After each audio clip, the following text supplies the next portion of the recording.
My journey began in the campus of another university back in Bangladesh, in Chittagong University. And Bangladesh is full of problems, as you can imagine. And when I went back after finishing my PhD here, it was extreme kind of problems in the country. And I felt that I'm a lucky person that I'm from Bangladesh. I was born in Bangladesh. It has so many problems. If you lift a finger, you can touch hundreds of problems right around you. And that's exciting for a young person, to look at those problems and see what I can do about it. There are so many of them, I can do something about it. And I wonder, if I was born in a country where there's no problem, what would have happened to me? Every time I think about it, I feel I'll be bored to death. I wouldn't know what to do with myself. There's no problem. So this is how I reacted to it. And I didn't wait for any prepackaged solutions. I always try to do in my own way. I look at the problem, I try to figure out a solution on my own, in my own way. I didn't wait for anybody else to help me. When I saw the problem in the village about the loan sharking, it's a kind of age-old problem everywhere in the region, everywhere in the world. But nobody seemed to do anything about it. And I see face to face in a village next door to the university campus. Suddenly occurred to me, I can do something about it. Why don't I lend money myself? If I lend money, they don't have to go, people don't have to go to loan sharks. Then the problem is solved. What's the big deal?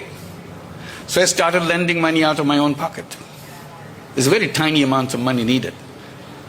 And I saw how eagerly they were coming to me to borrow that money so that they don't have to go to loan shark. And that was the beginning of something which I never dreamt of would happen. Creating something called microcredit. And it started lending money, it just expanded, created a bank out of it. It started in 1976. We converted it into a bank, formal bank in 1983. And it became a nationwide bank. And the thing that we do became known as microcredit, microfinance. And every other country wanted to imitate that, follow that. Today in Bangladesh, the Grameen Bank, the bank that I created, has over 8.5 million borrowers, mostly women. 97% of them are women, destitute women who joined Grameen Bank.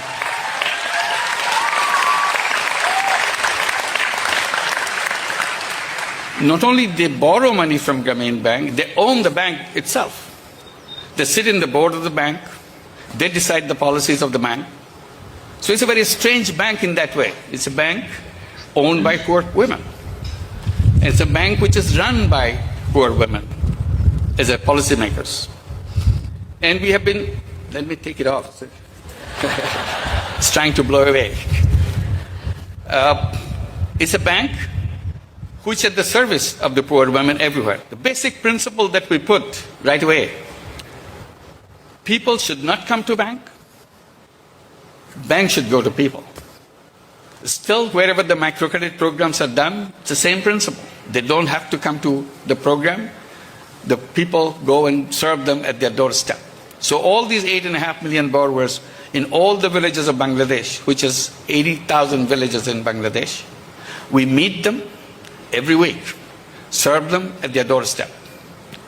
And people think lending tiny little money is what is microcredit. That's not true.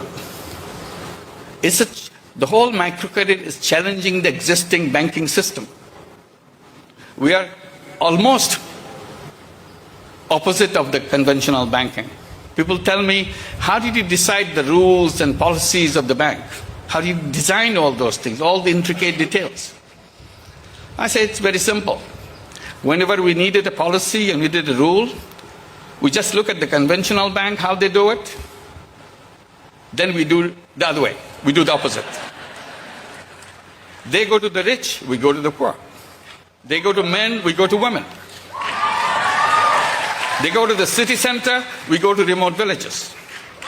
Even today, after 40 years of our work, still there is not a single branch of Grameen Bank. Grameen Bank has 2,600 branches in the country of Bangladesh.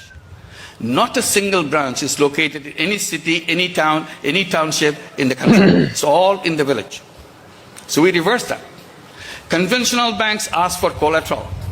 We dismissed that thing. We said it's a wall which separates people, poor people, from the banking system. We just do business on the basis of trust. Since there is no collateral, there is no document, there is no legal document between the lender and the borrower. Since there is no legal document, there's no lawyer in our bank. It's the only bank in the world which is lawyer-free. You can walk in anytime and ask for a loan, provided you are a poor person. Only thing you have to substantiate very satisfactorily that you are extremely poor.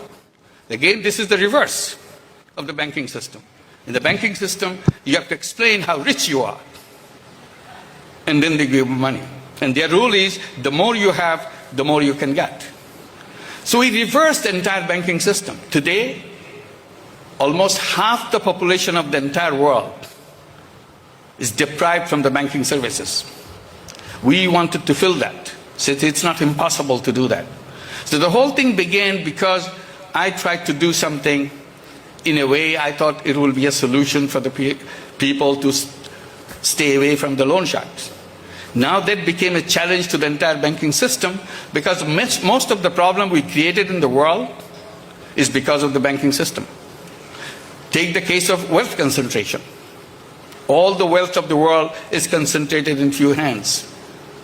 99% of the wealth of the world is owned by 1% of the population.